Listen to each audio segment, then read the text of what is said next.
Welcome to Sarder TV. We have the pleasure of having Michael Chayes with us today. Michael is a former lead partner at PwC, the former CEO of Stromberg Consulting, and today he's an executive coach for both large and small organizations. Michael, thank you for joining us today. Pleasure. Start off by telling us a little bit about your background and your work experience.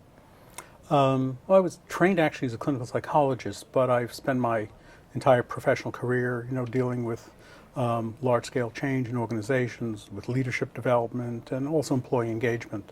I was a partner at PricewaterhouseCoopers, led the organizational strategy and change practice, for the Eastern United States.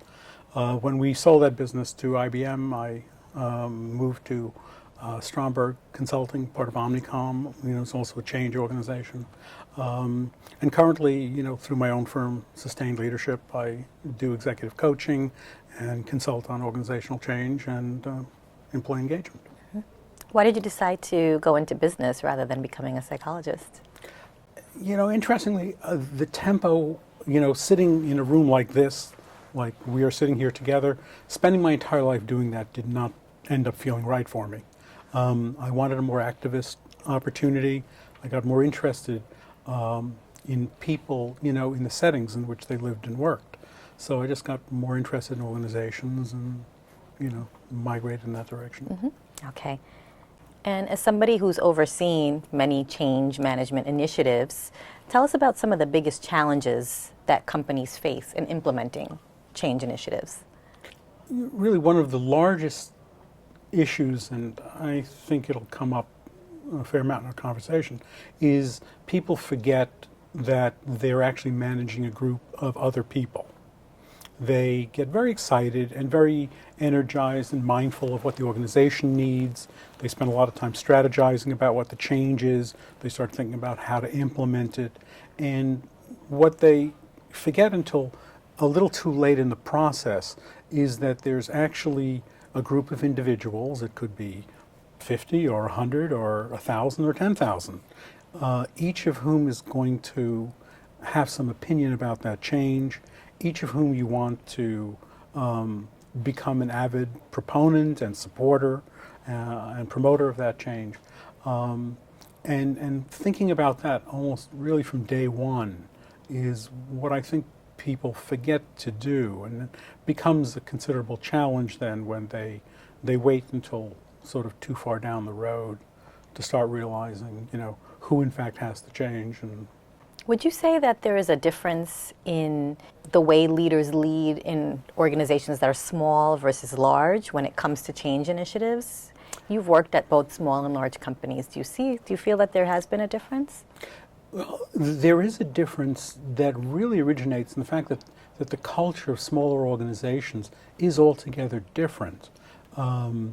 There's less of the baggage that a large company carries. Oftentimes you have people who all know one another, they have more connections to one another, they feel like more part of the same team, they share a mission. That's many times the case in smaller organizations, and that makes change easier. It becomes easier to sort of get people around a table or in an auditorium and talk about where we are, what we're trying to do, and that's considerably harder in a large organization. Mm-hmm. And in your experience, what are some of the biggest mistakes that leaders make when implementing change initiatives? At different points in my career, I've met some very senior leaders who mistook a change initiative for a communications plan. They tended to think that if they just sort of broadcast their strategic intent and their enthusiastic endorsement of the company's new direction, people would the following morning start doing it. And of course, it's a good deal more complicated than that. I think those leaders that have been more successful recognize that they're at the head of a system, all of whose parts sort of need to be in alignment and need to change, in line with, with the change you're trying to bring in the organization. And that's, it's the people, it's infrastructure, it's technology, it's work processes, People who are more successful sort of appreciate the scale of the change and the need for alignment, a new kind of alignment within the organization. What processes have you used to assess the impact of change and change initiatives? You know, it's very important actually that you, in the change planning process, think about the metrics that you're going to use in order to know whether or not you're accomplishing your end. The most important, you know, are the outcome measures. You know, if, for example, you're trying to make your organization more customer-centric, you know, you think about, well, we're going to measure ourselves by a set of customer surveys, and we hope to see a change, you know, from, you know, our current state to the future. But equally important is that you measure not just outcomes, but that you measure the activities and the steps that you need to be taking in order to get there.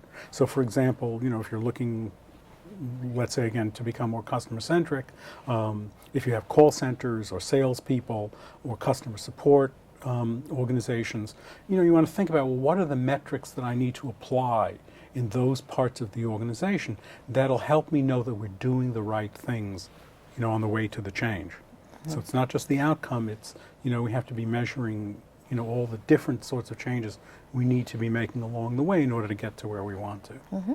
In your experience, what would you say are some of the major reasons that organizations are resistant to change? Well, there's several sort of interesting dynamics that happen within organizations. Some become the victim of their own success, and there is something called the success death spiral. Companies, you know, are thinking about how they're doing today, and if they're doing relatively well, you know, or, you know, seeing only the need for change sort of on the horizon, they're very comfortable continuing to do what they're doing. And the motivation to change, to upheave everything that you know, everything you're comfortable with, and most importantly, everything, you know, that is producing revenue and profit for the company, that makes people kind of nervous and is one of the bigger sources of resistance. You know, the change in the future is more of an abstraction. You may know in your brain that it's something you need to be doing, but you look at your quarterly numbers, you look at how your board of directors is feeling and the stock market is rewarding you, and it's very hard to upheave, you know, that existing model you have. Can you talk a little bit more about that? How do you lead change when the requirements and the outcomes are unknown? You know, in many respects, and this speaks also to the way in which I think people have to think about change, organizations are extremely complex. I mean, individuals are complex. You put two together and you have an order of magnitude of complexity. You put 10,000 together and you have a very complex system. In many respects, it's hard to know exactly what sort of change process is going to work for any given company. So what I recommend in the way I work with my clients is I recommend that we start experimenting. We don't try to plan everything, you know, exactly, partly because we can't know the future, but also because we can't know what the organization is going to react to the best. So the way in which I think you deal with the uncertainty of the future is, you know, first of all, you want to be sort of directionally correct. You want to make sure that the change you're contemplating makes strategic and business sense. But, you know, once, you know, you're sort of directionally correct, you know, I believe very much you learn a great deal, you know, from experimenting. And that change in many respects is a learning journey.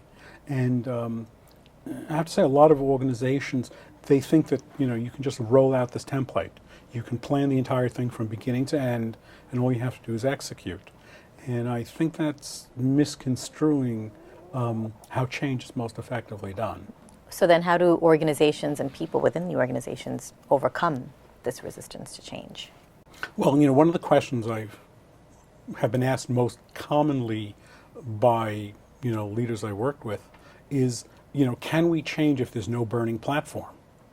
You know, how am I going to motivate people, you know, to actually want to go on some uncertain journey into the future when things seem to be, you know, going basically pretty well?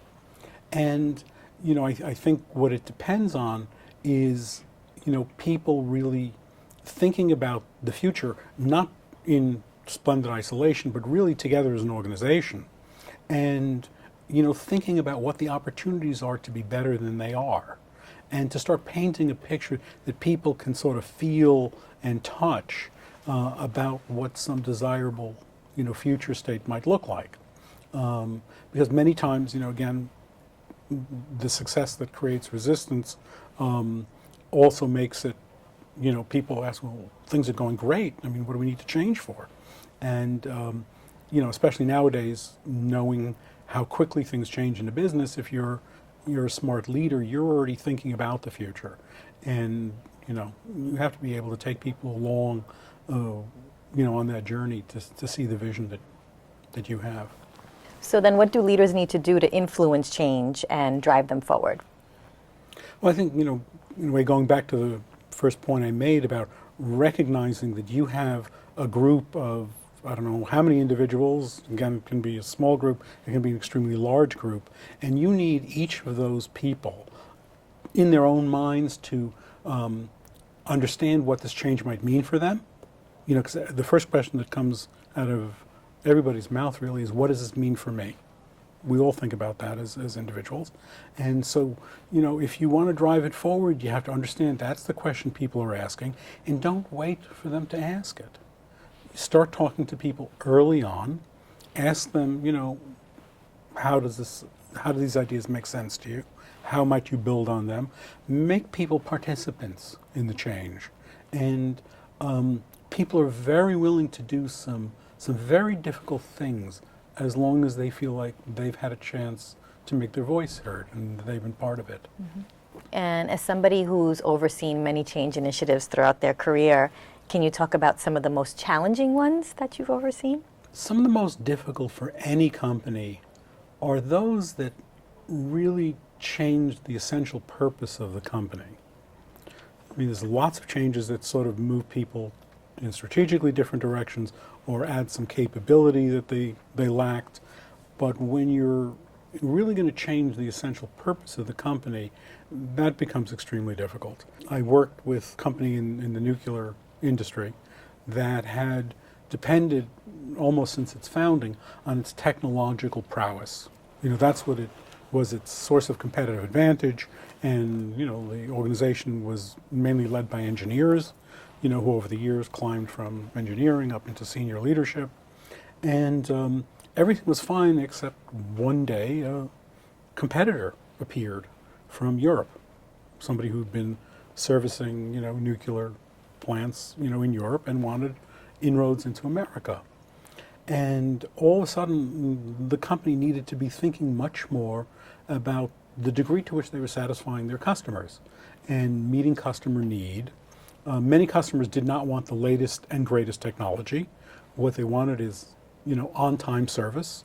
They wanted, responsive organization. And this was an organization, so, had to change its identity from being a technology-driven organization to one that was much, much more customer-driven.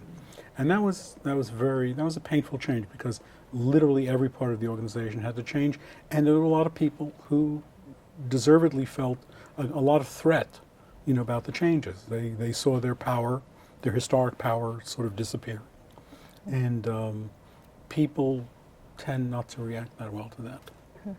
You helped lead that change? Yeah, and recognizing the degree of threat, that people within the organization would feel, I led the organization in sort of, as I've suggested, starting from day one, recognizing that everybody is asking, what does this mean for me? So those are the conversations we started having. We wanted people to recognize that though there may be a shift, for example, in this case, to a more customer-centric focus, technology was not disappearing. It was still an important source of competitive advantage, that people's jobs might change, but actually potentially even for the better, in that they might become more interesting and varied. So that's what I helped the organization to do. Mm-hmm. How did it go? What was the result? It was painful, but ultimately very successful. It depended also, on the stamina of the senior leadership.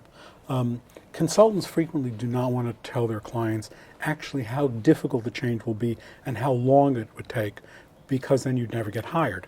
I have to say that this was a long and challenging, journey the company went on, but because they were realistic about what it entailed, they ultimately were successful, recovered the market share that they were losing, and have done very well. Michael, you've recently written some articles for Fast Company on employee engagement, and one of the articles you wrote noted some research that said some 52% of employees say that they're disengaged. Tell us what this means and why are employees disengaged? Sure. It's the Gallup organization that for the last 20 years has been surveying the American workforce every year. And it's a substantial survey. They survey 150,000 people every year across all industry groups and across all geographies, trying to, produce, data that we can rely on. What they find is that really it amounts to 2/3 of the workforce. 50% report themselves as disengaged, an additional 20% report themselves as very disengaged. And what does it mean? It means that people in many respects are doing the minimum, to sort of keep their jobs. They're not feeling, a personal investment, in the company's work and the business. They don't take it on as their own. They basically do their job, and go home. And, Gallup estimates that lack of engagement results in productivity losses, that amount really to hundreds of billions of dollars a year. That, people not really making the work their own in a very personal and motivated way costs companies a great deal. So why are employees so disengaged?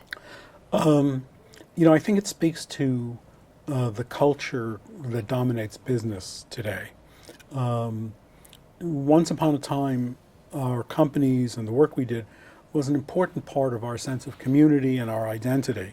And people made a significant personal investment. Over now, a considerable length of time, at least 30 years now, the workplace has become a good deal more transactional, focused on the relationship between the employer and employee as an economic transaction, less interested in whether or not they're creating a work environment in which people can thrive and grow, and accomplish their own personal goals. And I think it's created a considerable degree of alienation, so that people basically, they're coming to do their job and no more. They're not motivated really to put in, a lot of discretionary effort, to do more than they're being asked to do. And I think it does have to do with what companies are asking and actually failing to ask. I mean, they're not asking people in many respects to come as the full three-dimensional human beings they are. They're asking them to be role players and, doers of tasks. And there's an emotional component that's very much missing there. And I think that's what that lack of engagement is about. So then what are organizations and leaders and managers to do? How do they address the employee disengagement issue? Let me say, first of all, one of the things I wondered about is disengagement, the rate has been about 70%. It's been 70% for 20 years now. So I actually wondered, didn't anybody care? Like, while some people seem to be addressing the disengagement issue, it seemed a lot of people were not doing much about it, or else they had the wrong solutions because the numbers weren't changing. We continued to have a lot of disengaged people. I think, unfortunately, companies managed to make their numbers and sort of accomplish their own business objectives without their employees being engaged. So though the research might say you're leaving a lot of money on the table, you lose a lot of value in the organization, I think our experience is that when companies are essentially successful, in terms of their business goals, they don't much get involved in engagement. I think if they wanted to really make a change, it would call for thinking about the workplace in a quite different way. that, titles aside, everybody who was there was sort of a fellow human being, like an employee is a human being by another name. And you would start to appreciate what people needed and wanted in order to thrive in the workplace. I think people, bring an enormous capacity for, productivity and for becoming motivated, by the work, but, companies don't give them much chance to do that. So I think they would have to start looking not at, at employees, but as, other folks who they were working with, and start creating an environment where, like from day one, when you're onboarded, the company's interested in you. They're interested in what you want to accomplish. They're interested in your goals, what your own passions are, and you and they together, sort of craft a role within the organization that meets companies' needs, which is essential, but also helps you to do the things that you really care about. I think that's what you'd have to do if you wanted people who are really more engaged. Mm-hmm. So how much of engagement is actually tied to productivity and the bottom line? You mentioned that organizations are sort of meeting their numbers with them being disengaged. Yeah. So what is the benefit of engagement? How much of it is actually tied to, the company's business, the overall business goals, bottom line, productivity? Yeah. It would depend who you asked, because Gallup, which is, for example, doing the research, and other people will say that you're losing hundreds of billions of dollars in productivity by not focusing more on people being engaged. Companies would say, things seem to be going okay. We don't see any real financial penalty for the fact that people are, as you're measuring them, not terribly engaged. So by those metrics, I think you might get some opposite points of view about what the cost was. I think there's other ways of thinking about cost, though, and I think we might see more of this in the future. Companies are, in the future, going to need to be much faster on their feet, much more dependent on sort of the creativity and enthusiastic participation of their workforce. We have long-term trends where work, including now knowledge work, gets commoditized fairly quickly. We need people who, are genuine believers in their companies and in the work they do, to get the kind of creativity and innovation that companies are going to need in the future. So, while the costs may not be so great that they have motivated action, I think going into the future, the costs may be significantly higher, and people are going to start to recognize the need to have an engaged workforce. Where's the link missing, though? Because there are companies that spend lots of money on their training development programs, on building a culture within the organization that they think might support this type of behavior. So what's missing? What are they not doing? I think one of the issues is what companies who are trying to undertake some change, many times they are told that the issue is management, and that what would solve this problem is if you had better trained, more empathic and connected managers. Now, I think there's some truth to the fact that one's manager is often, one of the most important relationships one has in a company, and how you're treated by your manager makes a considerable difference in your sort of sense of well-being. But I think the problem is that managers are themselves products of the same system. There's a presumption that we can make our employees engaged by getting our managers to treat them differently. What I think we forget is that our managers themselves need to become more engaged. We need to, be listening more to them, caring more about their passions and interests and motivations. And then we would start creating, a vehicle for actually changing an organization. So I think that, the problem is this historic, when anything goes wrong, you give management another task without appreciating they're also people. Many successful leaders, they talk about how they're very passionate about what they do. So how much of passion for the work you do is actually tied to employee engagement? Is it just, the love of what you do that might make you actually good at it, more engaged at it? Is that something that is included into the engagement issue? Very much so. I mean, I think it ties very closely to engagement, but also very much so to leadership. It's terribly important, and I think leaders, for example, who are relatively successful are those who are passionate about what they're doing and can communicate that to the people around them. Engagement, in many respects, is that it is passion. That is exactly what it is. And the problem is, I think, while we have a tremendous need for that, we all have had that experience, doing work that we feel passionate about. You can't pay people to, bring the motivation and drive that they bring, when they feel really passionate about what they're doing. It's almost, in so many words, the thing that is missing in the workforce, and the thing that we are not recognizing we would, accomplish a great deal by stimulating. So I think passion is it's critical. Any insights or observations you can give us about business organizations in general?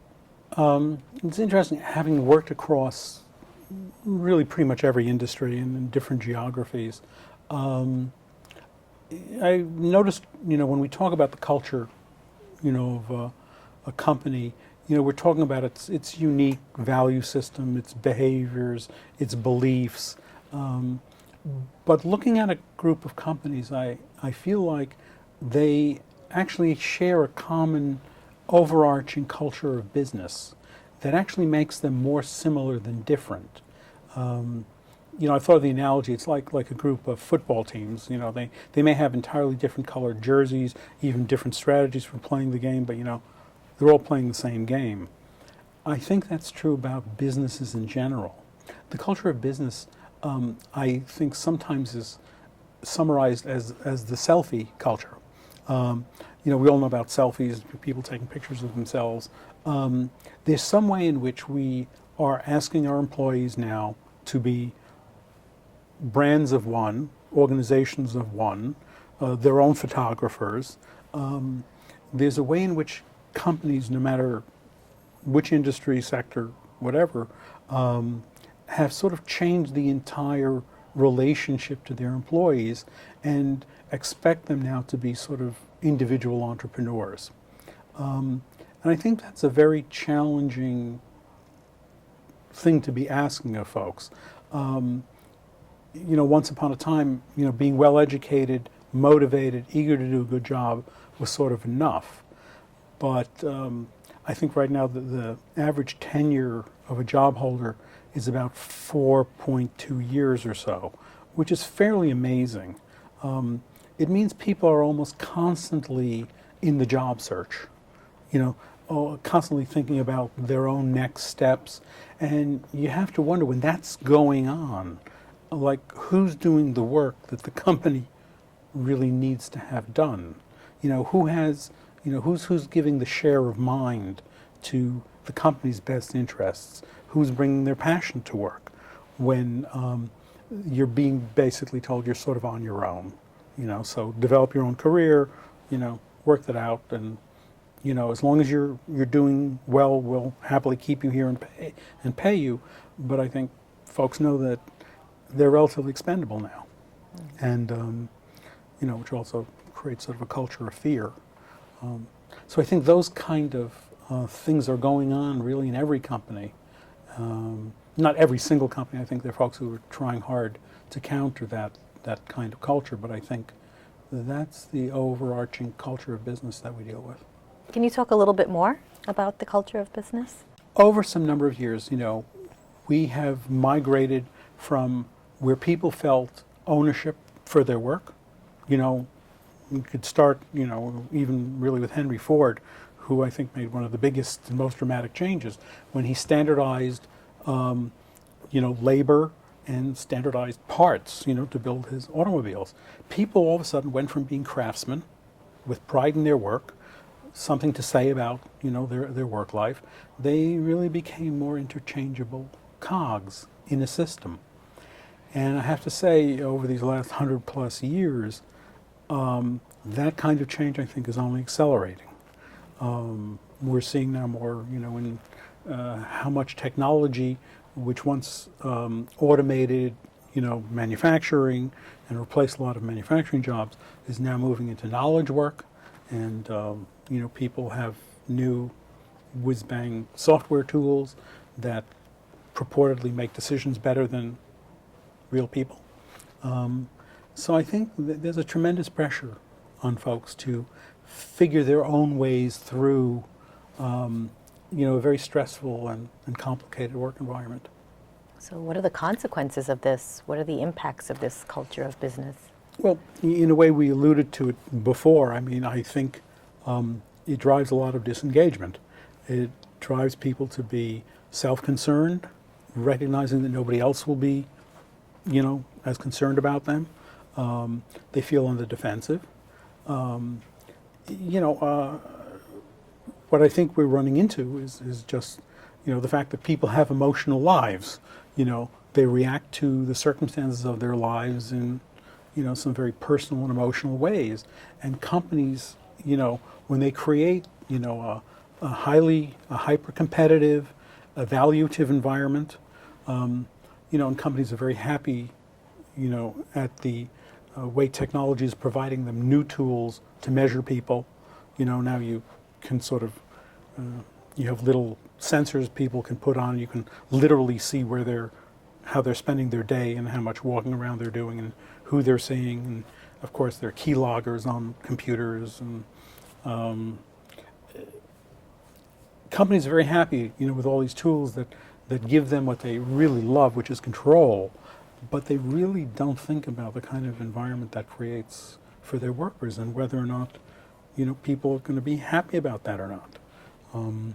And a lot of them aren't. So then what can organizations do to address this? What can be done? You know, I think they're going to have to make some decisions for themselves.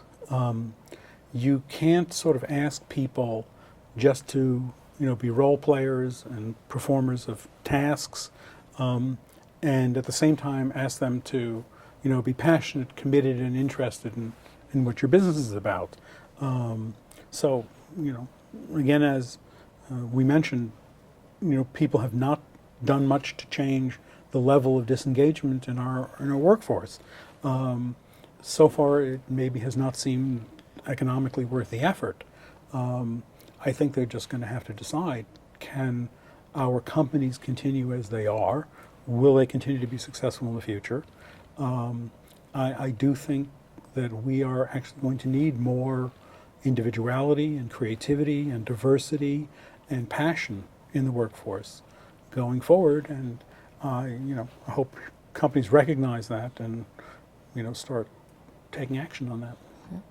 Companies are spending billions of dollars on leadership development, but they still are lacking the leaders and the leadership that they need. So can you tell us what's going on? It's an excellent question, because leadership, you know, is one of those areas that every single company knows is important, and has invested, you know, tremendous amounts in it. And it is literally billions of dollars. There's no company that does not have a leadership training program. So you wonder why then do we continue to hear we don't have the leaders we need, the numbers or the kind. I think something is going on where we misconstrue to some extent what it means to develop a leader. There's really two sides to it. One is sort of the training side, which is skill development. You know, teaching people how to express a vision, how to lead a team, how to craft an agenda for their work group. You know, there are things that you can learn in a classroom. And I think that's, you know, a lot of the training that we're doing. But there's another side to it, and it's sort of expressed by the idea that, you know, leadership is something you do a leader is something you are. So I think there's a side to this which is about the development of the individual.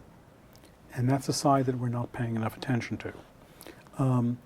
For a leader to be successful, they really, whoever she is, she needs to have an agenda that is her own. She needs to speak with her own voice. She needs to speak with her own passion and authenticity, because that's what gets people, to listen. People don't follow roles. They follow other people. And I think we have fallen down for a very long time with that side of the training equation. We're good at training for skills, things that we can do didactically and, in books and classrooms, but we're not taking on the challenge of helping people to develop as individuals. And that's why I think we'll continue, until we start doing more of that, we'll continue to not have the number of leaders we need. So do you think people are born leaders, or do you think leadership can be taught? Like most talents, there are some folks who will have a larger measure of it, just by virtue of their character and their temperament and who they are. But I think absolutely, it's something that can be taught. I actually think that in many respects we have a lot of unrecognized leaders. Our ways of identifying who's a leader, I don't think is necessarily that accurate. It's oftentimes the person, who talks the most, raises their hand the most, is maybe verbally adroit, but that's not necessarily the only or even best way to tell who a leader is. I sort of have a way in which I think about the core of leadership. It's, individuals who see the world as a work in progress and who feel very motivated to make a difference, to change some part of it. And, that's a definition that would hold true for a chef, someone who is cooking, or someone who is leading a great enterprise, or, somebody playing almost any role. It's that felt urgency to make things better than they are. And I think with that definition, you start to realize there's a lot of people who can be playing leadership roles. And we're really not doing enough to recognize that. Mm-hmm. Now that you're an executive coach working with people at large companies, managers and leaders, and you're working with them at a more personal level, can you tell us about some of the challenges that leaders are facing today and some of the trends that you might be seeing? Leadership has become, honestly, a very difficult role for people to play. If we look at sort of what we see in the paper almost every week and in the management literature, we're talking about how to relieve stress, how, now people are importing sort of meditation into the workplace. Being a leader is a very tough job right now. Partly it has to do with the fact that the world does change, pretty fast and pretty continuously. And being a leader, I think right now, has a great deal to do with your ability to lead change, to recognize it and to be adroit at leading it, and it's not easy. The other thing, I don't think, as I may have mentioned earlier, that we do a great job preparing people to play the interpersonal roles that they need to play. Leadership, I like to say, is a contact sport. It's an interpersonal relationship. That isn't easy. We're not necessarily born, able to have great relations with others, or being able to, sort of execute them easily. It's something, we have to grow into and learn. Leaders have to deal with that. They have to accomplish results through other people, but I don't think we're helping them very much to be able to do that. Mm-hmm. That's one of the biggest challenges for them. Mm-hmm. How would you define what a learning organization is? First of all, let me say I think learning has become one of the most critical competencies for an organization now. So it's something that every organization needs to be coming to terms with.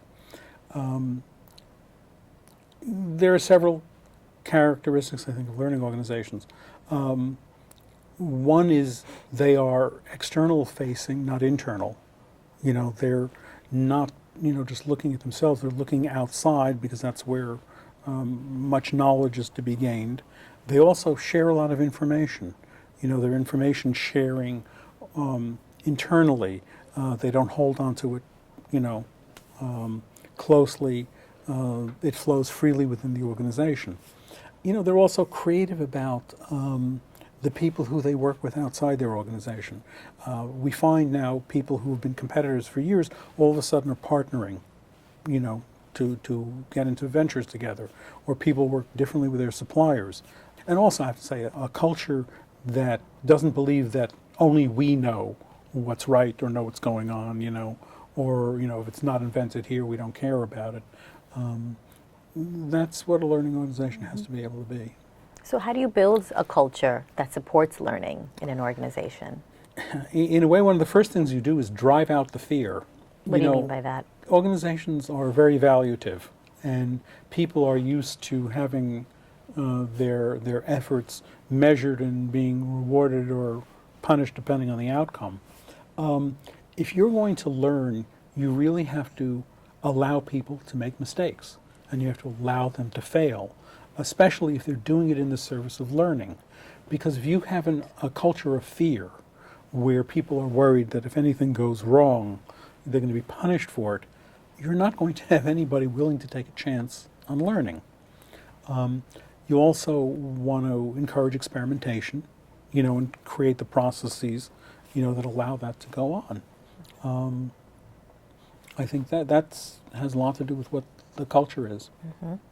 So in your experience, what are some of the business benefits of building a learning organization, and how important is it for learning to be tied to ROI? Well, again, I think, it's gone from being sort of a nice to have to being essential. Technology and globalization have driven the need for learning. Technology allows products and services to be very quickly replicated by competitors. Globalization means, your competitor can be half a world away, and coming from very unpredictable places. So, I think it's literally for many companies a survival issue, not just, ROI. Today, I think the, CEO of Twitter is stepping down, and despite his considerable successes, the organization is unhappy right now with the ability to monetize, the 300 million users they have, and doesn't see sort of a plan to correct that. So organizations, if you're a CEO, the average CEO tenure is about 3.5 years now. That connects very much to the ROI on learning. I mean, it argues very much that you don't have a lot of time to sort of get it right. You have to be learning quickly, and you have to be able to convert it into, monetary benefit for your organization. Mm-hmm.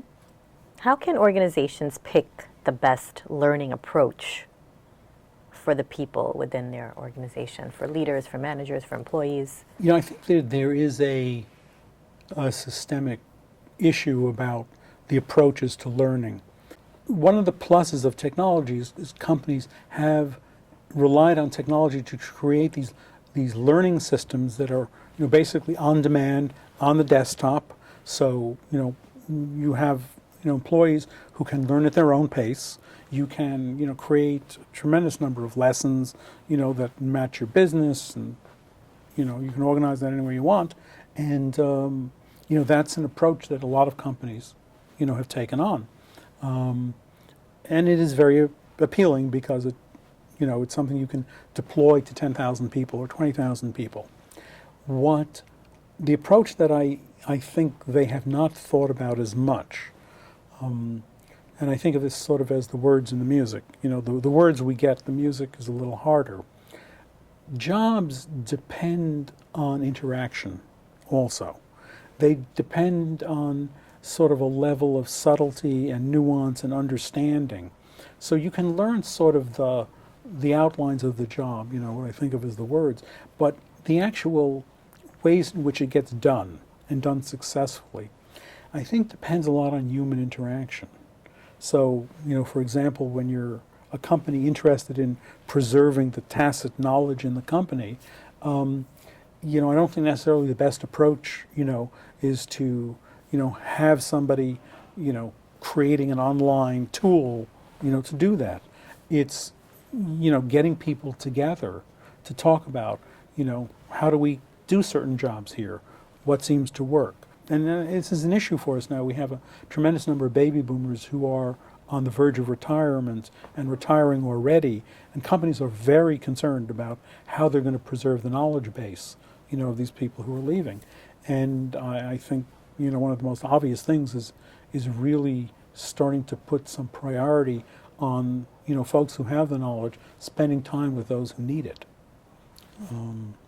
So I think, the two approaches, one technological, one more interpersonal, and I think you need a balance of both. Great. Well, you've given us some great insights, Michael. Thank you so much for joining us today. Oh, thanks. My pleasure. Thank you for watching Sartor TV. I'm Vaishali Jain.